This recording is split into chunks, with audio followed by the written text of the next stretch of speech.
आगमन सतलगा की धरती पे अवश्य होना चाहिए। तो बड़ा पुरुषार्थ वहाँ की समाज कर रही थी, लेकिन वहाँ किसी योग बन नहीं पा रहा था मुनि महाराज का संयोग से।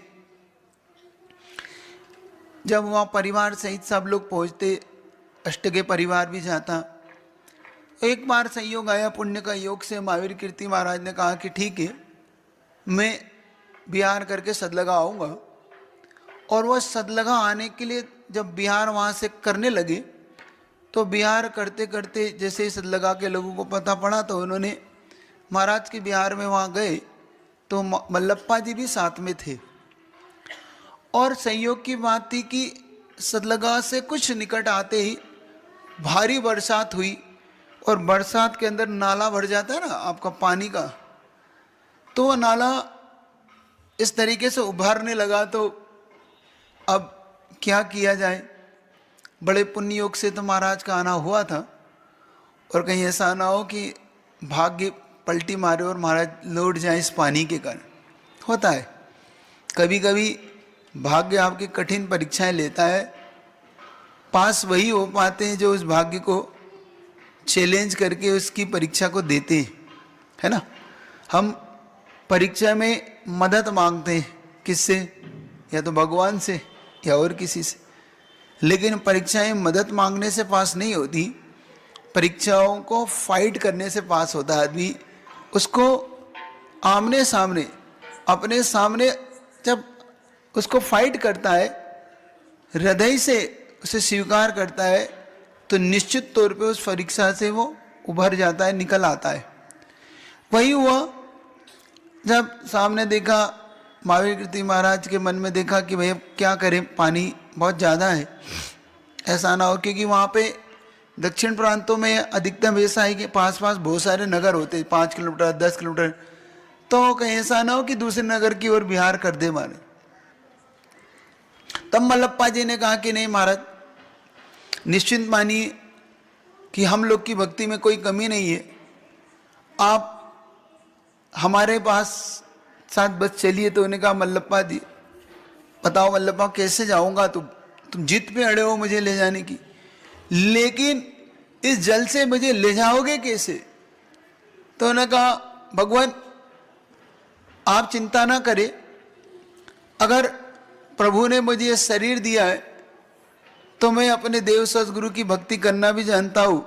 जैसे कभी हनुमान राम और लक्ष्मण को अपने कंधे पे बिठा के ले गए थे, ऐसे ही मैं आज आपको इस नाले से पार ले जाऊंगा। आप संसार को पार उतारते हो, मैं आपको पार उतार दूं तो क्या बात है। कभी कभी होता है जीवन में, ऐसे भी हो जाते हैं। याद रखना, कभी परीक्षा हो तो पार उतारने वाले का भी पार ना उतरना का अवसर आ जाता है। एक भजन आता है ना, वैष्णव दर्शन, बड़ा प्रिय भजन लगता है मुझे। कभी कभी भगवान को भी भक्तों से काम पड़े, राम की नैया धीवर पार करे।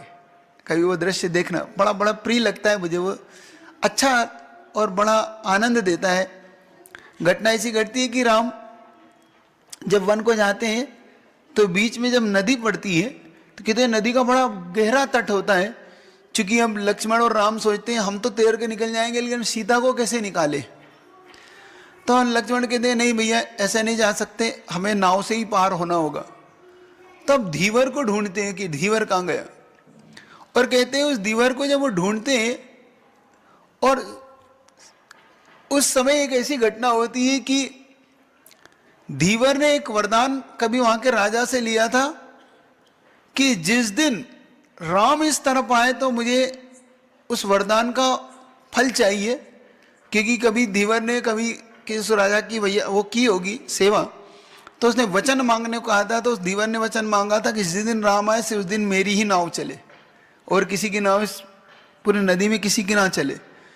और संयोग से जब राम आए तो धीवर ने कहा राजा से, कहे राजन आज किसी की नाव नहीं चल रहे से, सिर्फ मेरी नाव चलेगी। और धीवर वहां जाके अंदर जाके बैठ जाता है। अब राम ढूंढवाते कि भाई धीवर को ढूंढो, वही धीवर को जब बुलाते हैं, और धीवर को जब बुलाते हैं तो राम लक्ष्मण और सीता तीनों खड़े। वो धीवर से पूछते कि धीवर तुम मुझे पार कराओगे? तो कहता हाँ प्रभु क्यों नहीं, मैं पार कराने को तैयार हूं, लेकिन मेरी शर्त है। शर्त क्या है? आपको पैर धो के मेरी नाव में बैठना पड़ेगा। लक्ष्मण को बड़ा गुस्सा आया कि मेरे भाई को तू ये कहते हो कि पैर धो के जिनकी चरण रथ लेने के लिए। तो लक्ष्मण गुस्सा करने लगते, तो राम कहते शांति रखो, थोड़ा धैर्य रखो, ये चाहता क्या है। तो उसने कहा कि नहीं, आप पैर धो के आप बैठे।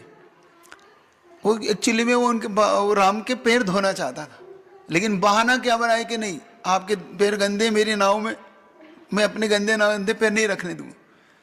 तो उसने पहले पैर धोए, फिर उस पैर को धो के अपने सिर पे लिया।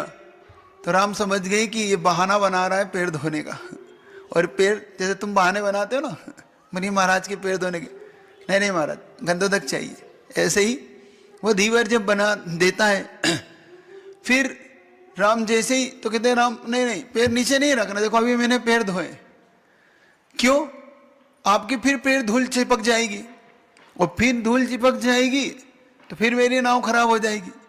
और कहते हैं कि अगर वो धूल रही तो मेरी नाव डूब ना जाए, क्योंकि जिस पे आपकी रज इतना भारी हो जाता है कि वो डूब जाता है। इसलिए मैं तो क्या करना है भाई, तो मेरे कंधे पे बैठ के आप नाव में बैठ जाओ ताकि आपके पैर नीचे ना लग जाए। देखो गजब का प्रसंग है वो। फिर राम कहते ठीक है भाई तू नहीं मान रहा। फिर राम उसको बिठा लेता है। राम को बिठाने के बाद जब वो नाव पार करता है लक्ष्मण को बड़ा गुस्सा आता रहता है, लेकिन वो कुछ नहीं कहता, क्योंकि राम का एक इशारा ही लक्ष्मण के लिए काफी था। और कहते हैं जब वो नाम लेके जब पार उतरा, पार उतारने के बाद का प्रसंग बहुत गजब का है।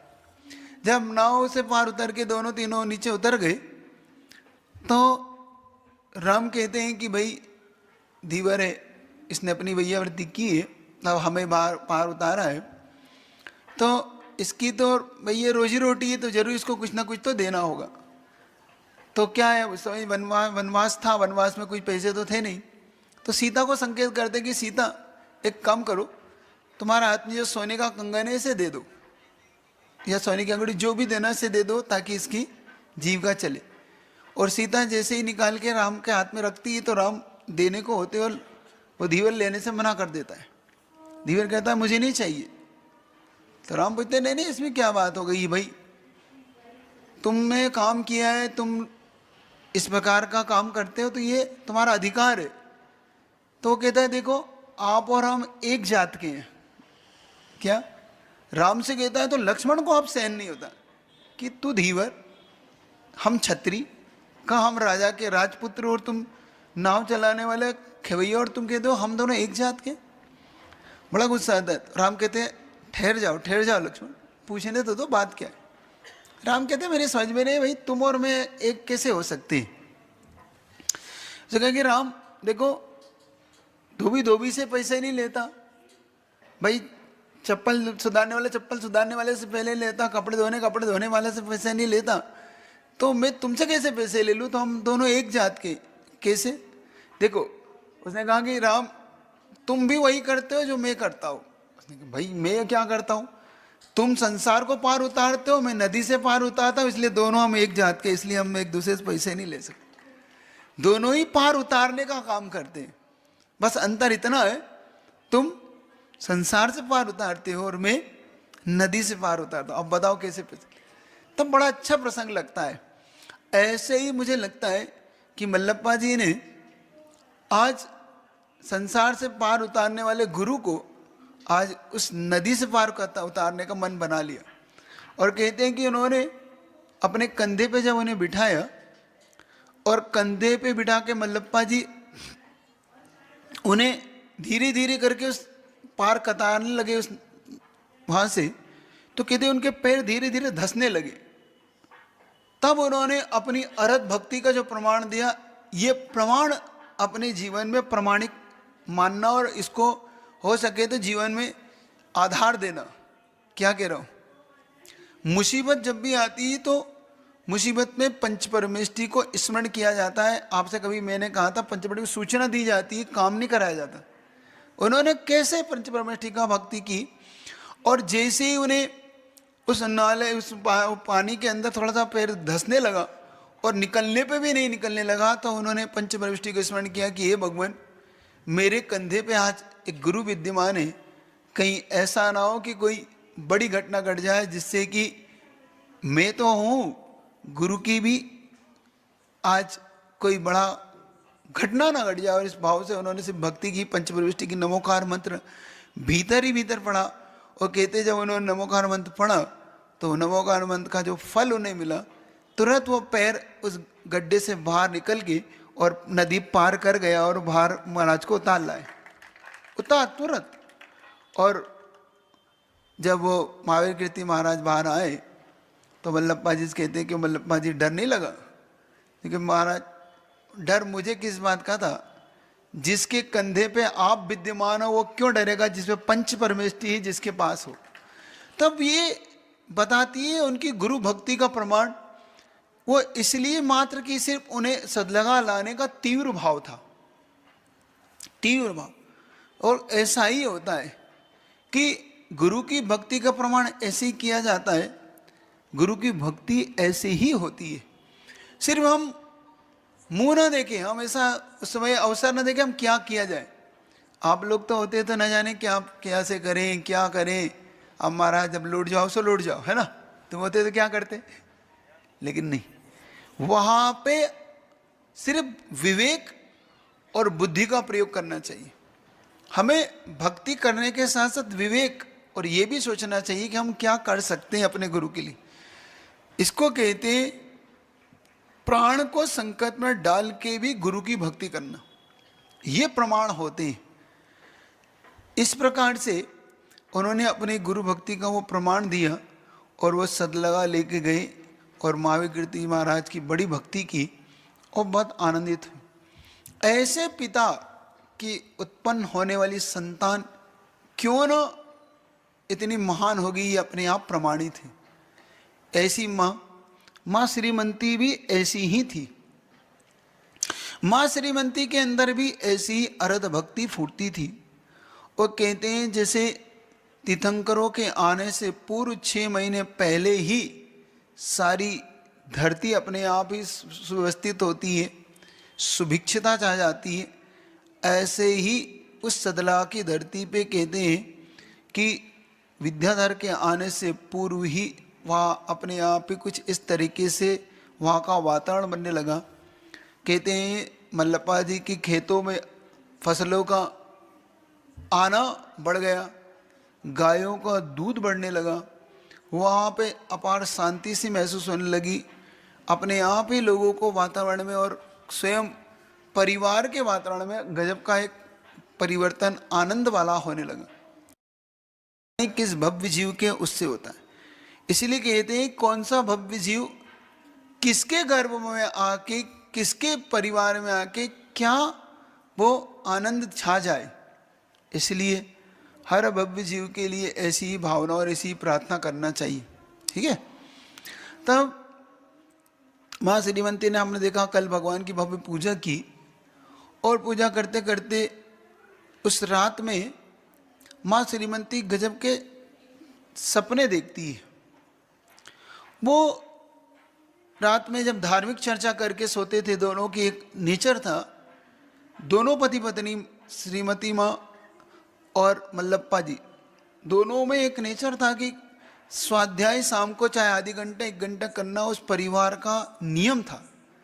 और उसमें आपको बताओ जो ये संतानें हुई तीनों चारों और दोनों बहनें, ये सब उस स्वाध्याय में बैठा करते थे। ये उनका नियम शुरू से, जब मैंने बताया पारिसप्पा जी की जो एक भावना अधूरी रह गई थी वो मल्लप्पा जी ने पूरी करते करते पूरे परिवार का ही नेचर बना दिया। और ये स्वाध्याय होना चाहिए।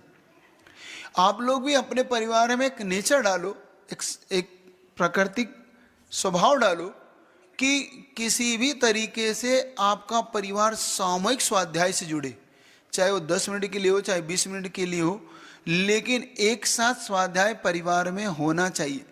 आजकल परिवार में जो ये विघटन देखा जाता है कि एक मोबाइल लेके वहाँ बैठा हुआ है, एक मोबाइल लेके उस कोने में बैठा है, ये पूरा परिवार को तोड़ने वाली चीज़ें हैं।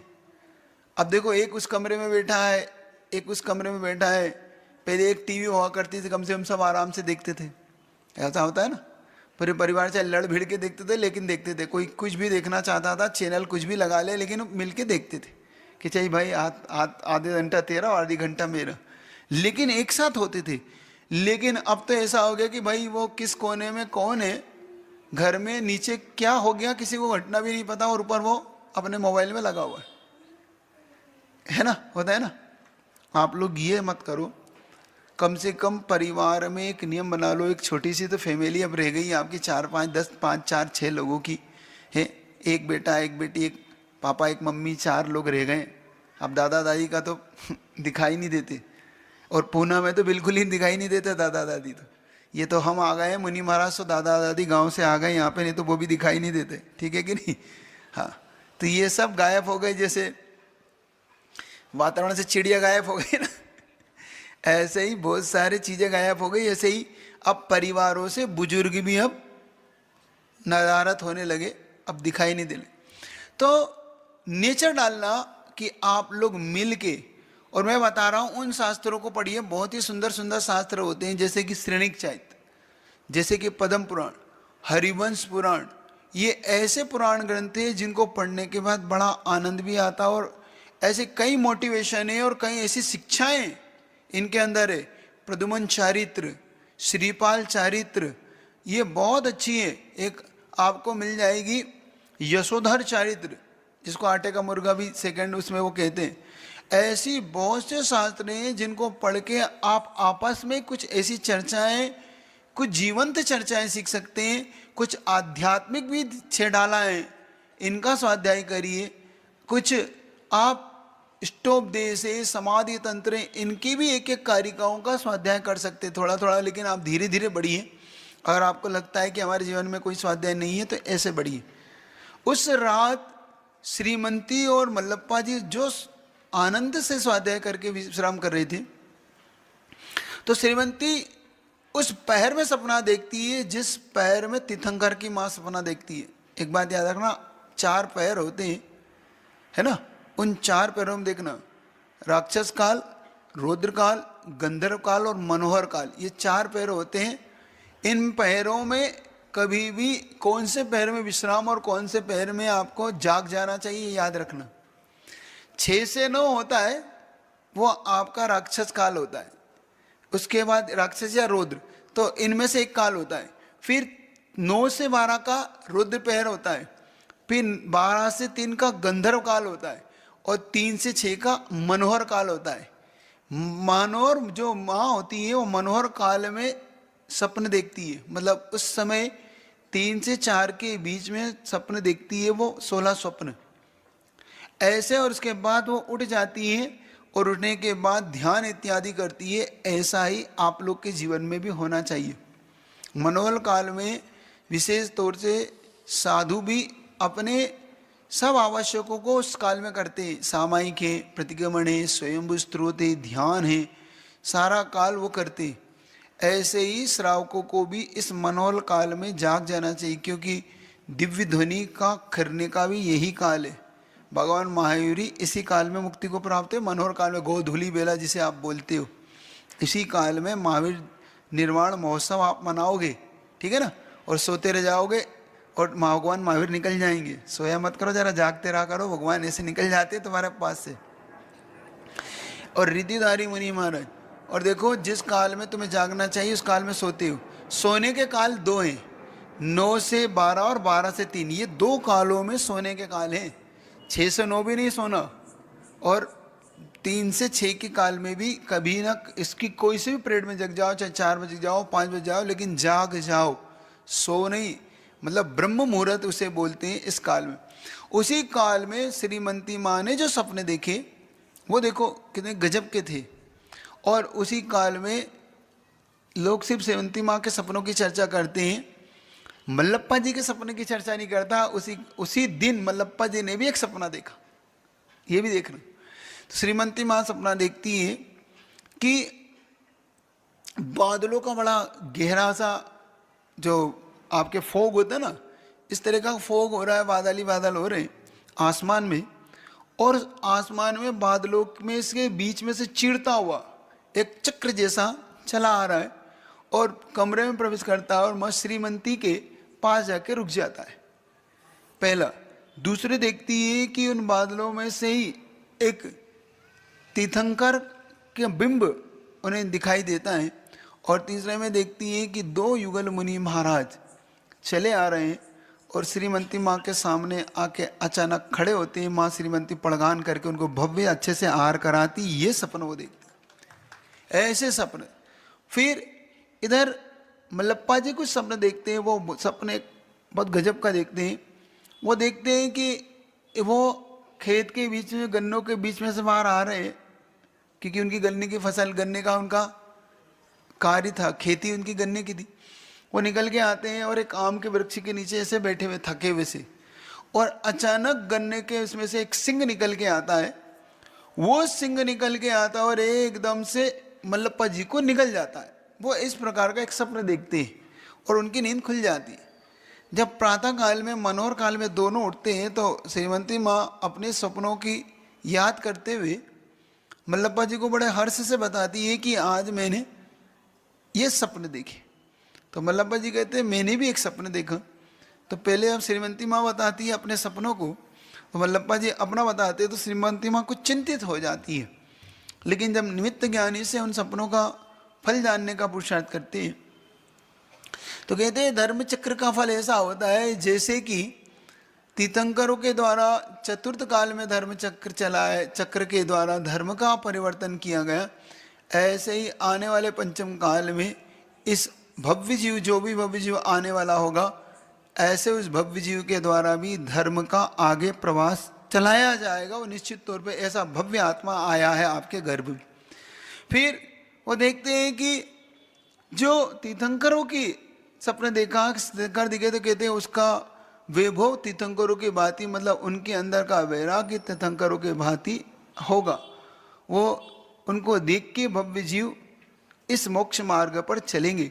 और 2 युगल मुनि महाराज देखते हैं तो कहते हैं उन्हें दिखाई देता है कि 2 और जो आने वाले जीव हैं तुम्हारे पीछे पीछे, ऐसे 2 भाई वो भी आगे जाके मुनि बन जाएंगे। वो भी इस प्रकार के सपनों के फलों को देखती है और तुम्हारे गर्भ में ऐसे भव्य आत्माओं का आना होगा।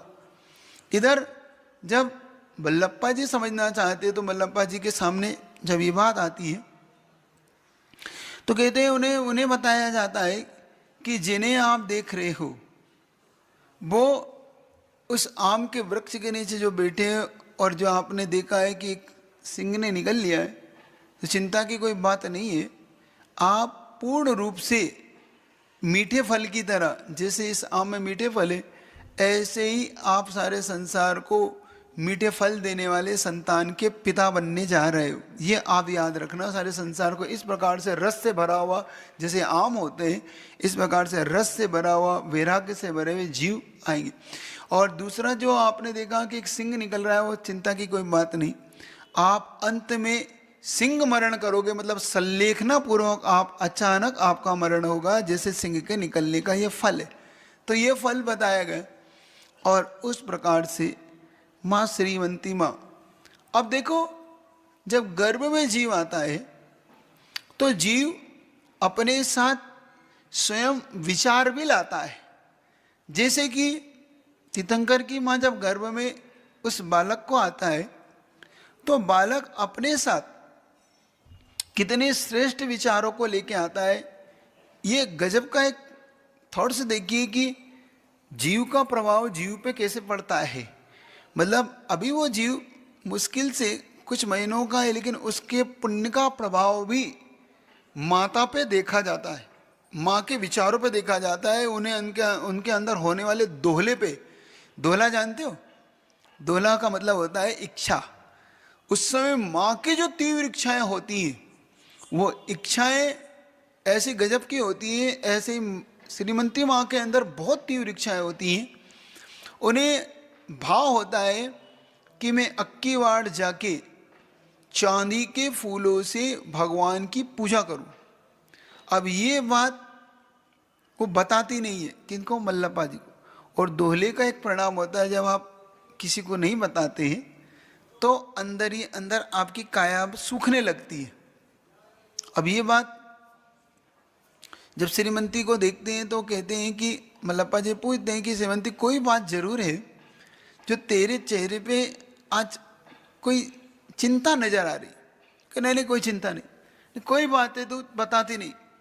और वो बार बार पूछते हैं, तब अंत में श्रीमती माँ बताती है कि मेरे मन में एक बात उठ रही है, शायद आप पूरी करोगे कि नहीं करोगे। तू चिंता क्यों करती है, मैं पूरा करने को तैयार हूँ, तो बोलो तो। तब वो बोलती है कि मेरे मन में आता है कि अक्की बार जाऊँ जहाँ समाधि स्थली से, क्योंकि जिस रात हम लोग भक्ति करके आए थे उसी रात में मुझे सपना है और उसके बाद में ये जीव आया है मेरे गर्भ में। और वह जीव और कोई नहीं था, वह था आचार्य विद्यासागर महाराज विद्याधर का वो जीव उस रात गर्भ में आया था। और मैं ऐसा मानता हूँ, अगर हम इसको थोड़ा सा एक अलग ढंग से देखो, क्योंकि मेरा अनुमान है ये तो, कि हम देखें जो अगर अक्टूबर मास में आचार्य भगवान का हम जन्म माने, 10 अक्टूबर के अंदर उनका जन्म माना जाता है, तो 9 महीने आप पीछे जाओगे तो ये आपको कम से कम जनवरी फरवरी के बाद आसपास ये पड़ता है ना, देखना। और उसी काल में आपको देखने को मिलेगा कि इसी जनवरी फरवरी के बीच में आदिनाथ भगवान का निर्वाण महोत्सव आता है कि नहीं आता। और मैं ऐसा मानता हूँ कि जैसे भगवान आदिनाथ का निर्वाण हुआ, और मेरा ये अनुमान है कि उसी दिन ये गर्भ में आए होंगे, भगवान आदिनाथ के निर्वाण के दिन ही इनका गर्भ में आना होना निश्चित में, ऐसा मैं मानता हूँ। क्यों? वो इसलिए कहता हूँ कि जैसे आदिनाथ भगवान ने असीम असी कृषि ऐसे 60 कर्म का उपदेश दिए, ऐसे ही आज पूरे भारत में जैन समाज को आचार्य भगवान ने जो 60 कर्म के उपदेश दिए, वो आदिनाथ भगवान की देवी ऋषभ देव के समान ही विद्यासागर जी महाराज ने आज हम सबको दी। चाहे वो सेवा का गौशाला का हो, चाहे वो हमारे लिए पूर्ण आयु का हो, चाहे भाग्योदय का हो, चाहे प्रतिभा स्थली का हो, चाहे हथकरघा का हो, मतलब गरीबी को दूर करने का हो, चाहे रोग को दूर करने का हो, चाहे शिक्षा के क्षेत्र में जैसे ऋषभ देव ने ब्राह्मी सुंदरी को जैसे पढ़ाया था, ऐसे ऋषभ देव ने तो 2 ब्राह्मी सुंदरी को पढ़ाया था, लेकिन उन्होंने प्रतिभा स्थल में कई ब्राह्मी सुंदरी को आज ऐसे पढ़ाकर हमारे सामने तैयार कर रहे। ऋषभ देव ने जैसे कृषि का उपदेश दिया था, ऐसे ही आचार्य भगवान ने जो आज कृषि का उपदेश हम सबको देते हैं कि भाई अहिंसक खेती कीजिए, अहिंसक रूप से इन गाय इत्यादियों की सेवा कीजिए, पशु का पालन करिए। इस प्रकार से उनके दिए उपदेश से जैसे ऋषभ देव की भांति। और ये मैच इसलिए भी करता है कि आचार्य श्री को सबसे ज़्यादा कोई प्रिय है तो बड़े बाबा प्रिय, वो भी ऋषभ देव ही हैं। सबसे ज़्यादा प्रिय है आचार्य श्री को तो कौन प्रिय है? बड़े बाबा। और बड़े बाबा को आचार्य श्री आदिनाथ भगवान की प्रतिरूप ही मानते हैं। प्रतिरूप मतलब उनको वही स्वीकार करते। तब लगता है कि जिनको जो प्रिय होता है उसी प्रिय समय में उनका भी कोई ना कोई नियोग जरूर होता है। ऐसा मेरा चिंतन है, ऐसा मेरा मानना। बाकी शेष तो सर्वज्ञ का विषय। तो अगर ऐसा अपन मान लें तो अक्टूबर के अंदर जब जन्म होता है तो इन दिनों में माँ श्रीमती माँ के अंदर क्या भाव उठते हैं, उन भावों को देखना। क्योंकि ऐसे जीव के आने पर निश्चित तौर पे उनके भी भाव उठते हैं, और स्वयं माता पिता अपने किस कर्तव्य को निभाते हैं, और जो कर्तव्य शायद आप लोग नहीं निभाते वो भी देखना। आप लोग को क्या करना चाहिए, थोड़ी इसकी शिक्षा भी आज लेना आज इस गर्भ के दिन में। कि जब वो गर्भ में आया तो श्रीमती माँ के अंदर अच्छे अच्छे विचारों की उत्पत्ति होने लगी। कहते हैं विद्याधर के आने के बाद श्रीमती माँ के विचारों में गजब का परिवर्तन आया। वो सहज भाव से श्लोकों का याद करना या धार्मिक चर्चाओं में भाग लेके उनके उत्तर देना। जैसे कि माँ की परीक्षा लेने के लिए 56 कुमारियाँ अलग अलग प्रश्न करती हैं तीर्थंकर की माँ से, और वह तीर्थंकर की माँ अपने ज्ञान से जब उत्तर देती है तो वो पूछते हैं कि ये कैसे देती है। तब बताया कि ये स्वयं से नहीं देती, इनका ज्ञान तीर्थंकर के कारण इस प्रकार से हुआ, क्योंकि जो जीव इनके गर्भ में, वो गर्भ में जीव के कारण इनके ज्ञान का वो प्रभाव है। क्योंकि अवधि ज्ञान से युक्त ऐसे पुण्यात्मा के आने पर स्वयं के ज्ञान में भी परिवर्तन आता है। एक बात ध्यान रख लो, जो निमित्त को नहीं मानते उस निमित्त समझना, जो निमित्त को गौण करते हैं वो निमित्त कितना प्रभावशील होता है कि माँ को भी प्रभावित कर रहा है, माँ को भी पूज्य बना रहा है। ऐसे ही नहीं लिखा गया स्त्रीणाम सतानि सतसो जनयन्ति पुत्र नान्या सुतम पदुपम जननी प्रसूता प्राचेव दिग्जनी स्फुर धनसुजालम। तो ऐसे ही नहीं लिखा गया श्लोक भक्तामृत स्तोत्र में मानतुंग स्वामी ने, उन्होंने जरूर इस श्लोक से ये समझाई है कि निमित्त के उपादान पे जरूर अपना असर डालता है, कितना ही क्यों ना हो। जब माँ के अंदर ऐसी भक्ति और भाव उठता है तो निमित्त अपना काम जरूर करता है। ऐसी माँ श्रीमंती माँ हमेशा चर्चा करती थी। और आज जो हम प्रभाव देखते हैं, एक नहीं, दो नहीं, तीन नहीं, चारों पुत्रों पे जो प्रभाव देखते हैं माँ श्रीमंती की, तो लगता है कि ये सामान्य से उनके अंदर का भाव नहीं होगा, वो विशेष तौर से उन्होंने अपने उस भाव को इन चारों पुत्र के गर्भ के अंदर संस्कार दिया ही होगा। जैसे कहते हैं कि जो कुंद की माँ थी, उन्होंने अपने पुत्रों को जिस प्रकार से लोरी सुनाना, जिस प्रकार से स्वयं 6 पुत्रों को उन्होंने, कृष्ण की जो माँ थी उनकी माँ ने भी 6 पुत्र को, जो 7वें पुत्र में देते ना कहते, उनके यहाँ अपने यहाँ पे अलग वर्णन है। उनके यहाँ तो कंस ने उन्हें मारा, लेकिन अपने यहाँ नहीं, अपने यहाँ तो 6 के 6 पुत्र दीक्षित हुए, चिर दीक्षित। तो इससे लगता है कि माँ का संस्कार क्या होता है। आप अभिमन्यु की घटना कभी नहीं भूलना कि माता पिता जैसी चर्चा करते हैं वही असर उस बच्चे पे जरूर पड़ता है। तब जब गर्भ में कोई भी संतान आए आपके यहाँ, तो निश्चित तौर पे आप लोग कोई भी इधर उधर की चर्चा ना करके अच्छी चर्चाएं किया करो। जैसा अपने पुत्र को बनाना या संतान को बनाना चाहते हो, उसे संतानों के वैसे संस्कार उसमें आते ही हैं। और अभिमन्यु ने जैसे देखो, जब सुभद्रा ने, अर्जुन जब सुभद्रा को सुना रहे थे चक्रव्यूह की रचना, और चक्रव्यूह की रचना सुनते सुनाते जब चक्रव्यूह में प्रवेश के दिन तो सुन लिया, लेकिन निकलते समय सुभद्रा की झपकी लग जाती है। और कहते हैं वही उसकी मृत्यु का मेन कारण बन जाता है अभिमन्यु के लिए। कि अभिमन्यु जब युद्ध क्षेत्र में जाता है और वो चक्रव्यूह को तोड़ के अंदर प्रवेश कर जाता है, लेकिन जब वहाँ पहुँच के बीच में योद्धाओं के बीच में उलझ जाता है, तो निकलने की विधि उसे पता नहीं थी, क्योंकि माँ की एक निद्रा उसे चक्रव्यूह में डाल गई और मृत्यु का कारण बन गई। सुन रहे हो? तुम भी अच्छी माँ बनो, क्योंकि अच्छी माँ का लक्षण होता है संसार में डालना और संसार से निकालना। तो कम से कम तुम लोग सब माता पिता बनते तो अपने पुत्रों को, अपनी संतानों को संसार में डालने की विधि तो डालते हो, कभी निकालने की विधि बताते हो कि नहीं? क्या आप में से कोई ऐसा है जो अपनी संतान को संसार से निकलने की विधि बताता है?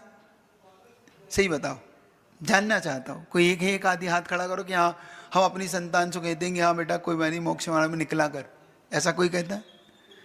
कितनी, एक बात याद रखो, मैं इसलिए कह रहा हूँ, मैं ये नहीं कह रहा हूँ कि आप अपने बच्चों को मोक्ष मार्ग भेज दो, लेकिन एक बात को आप निश्चित तौर पे करने का पुरुषार्थ करना। थोड़ा सा दिल तो बड़ा, हृदय बड़ा करना पड़ेगा, कठोर भी पड़ना पड़ेगा, लेकिन करिए।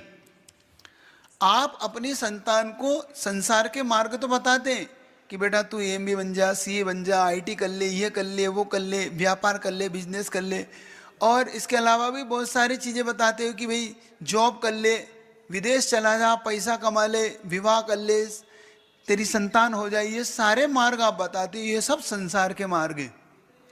लेकिन कभी अपने बच्चों को एक मार्ग ये भी सुझाया करो कि बेटा तेरे सामने 2 मार्ग है, एक नहीं। क्या बोला करो? बेटा तेरे सामने 2 मार्ग है, अब तू बड़ा हो गया है, अब तू 20 साल का, 22 साल का, 25 साल का हो रहा है, अब तुझे निर्णय लेना है। क्या निर्णय लेना है वो पूछेगा तुमसे, तो ये कहना है बेटा तेरे को निर्णय लेना है ये कि एक मार्ग है मोक्ष मार्ग जाने का और एक मार्ग है श्रावक मार्ग का, और दोनों ही मार्ग हैं। अब तुम निर्णय ले ले तुझे क्या करना है। बाद में ये नहीं कहना कि तुमने हमें फंसा दिया। क्या बाद में हर संतान कहती है हमारे माता पिता ने कभी हमें ये मार्ग नहीं बताया, और वास्तव में कभी कोई अपने माता पिता अपनी संतान को ये मार्ग बताते ही नहीं है। एक भी माता पिता नहीं मिलते जो संतान से ये कहते हो कि बेटा एक मार्ग ये भी है, इस मार्ग पे भी तू चलना आता है तो चल जा, देख मैं तो फंसा हुआ था, मैं तो नहीं निकल पाया, तू निकलना चाहे तो निकल जा। क्या कहते हो? अच्छा सही बताओ, तुम लोग सब सुखी हो? सही बताओ, क्या तुम लोग शादी विवाह करके सुखी हो? क्या तुम्हें लगता है कि संसार का मार्ग कष्टकारक है? लगता है? हाँ या ना तो बोलो, लगता है? तो कोई भी एक अच्छा पिता, एक अच्छी माता क्या अपने बच्चों के लिए कष्ट का मार्ग देगा कि सुख का मार्ग देगा? अगर अच्छा माता पिता होगा तो अपने बच्चों के लिए सुख का मार्ग देगा, कष्ट का मार्ग दे नहीं देगा। और जब स्वयं का अनुभूत मार्ग हो कष्ट का तो फिर वो तो देना ही नहीं चाहिए। फिर भी विचार नहीं ये होता है, फिर भी तुम अपने बच्चों को कष्ट का मार्ग ही देते हो, कभी सुख के मार्ग की खोज करने के लिए नहीं देते कि बेटा एक मार्ग वो भी है जिस मार्ग पे चल के सुख का मार्ग भी आता है। तीर्थंकर जिस पे चलते हैं, रिद्धिधारी मुनि जिस पे चलते हैं, आचार्य गुरुवर जैसे ऋषि मुनि जिस मार्ग पे चलते हैं, तो तू अपनी योग्यता अगर देखता हो तो वो मार्ग भी है, और तुझे नहीं लगता है तेरी योग्यता तो ये संसार मार्ग भी है। फैसला तुझे करना है। कभी ये कहा करो, सुन रहे हो कि नहीं? तुम तो कुल मिला के एक ही मार्ग है। गुरुदेव एक बात कहते थे कि जो माता पिता होते हैं वो पहले नहीं लाते बच्चों को दर्शन कराने, पहले तो बच्चे को गुरुओं से दूर रखते हैं। वो कब लाते हैं बच्चों को दर्शन कराने? जब उसका विवाह हो जाता है तब लाते हैं कि बेटा हाँ हाँ चल तू दर्शन कर ले बाहर, उससे पहले नहीं लाते। क्योंकि आचार्य भगवान कहते हैं जब बेड़ी पैर में पड़ जाती है ना, बेड़ी जानते, एक बुंदेलखंड में गाय के आगे एक लकड़ी बांधते देखा आपने? ठेंगा बोलते, ठेगो बोलते ना, हाँ जो बुंदेलखंडी वो समझ जाएंगे, ठेंगा बोलते ना, ठेंगा बोलते। तो वो ठेंगा का क्या होता है, वो क्यों बांधते मालूम तुमको?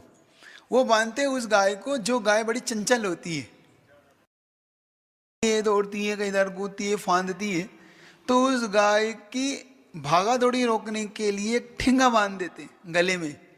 तो वो गाय के पैर में उलझ जाता है, मतलब चलती है ना तो हल्का हल्का टकराता रहता है, तो फिर गाय दौड़ भाग नहीं कर पाती। ऐसे ही तुम भी हो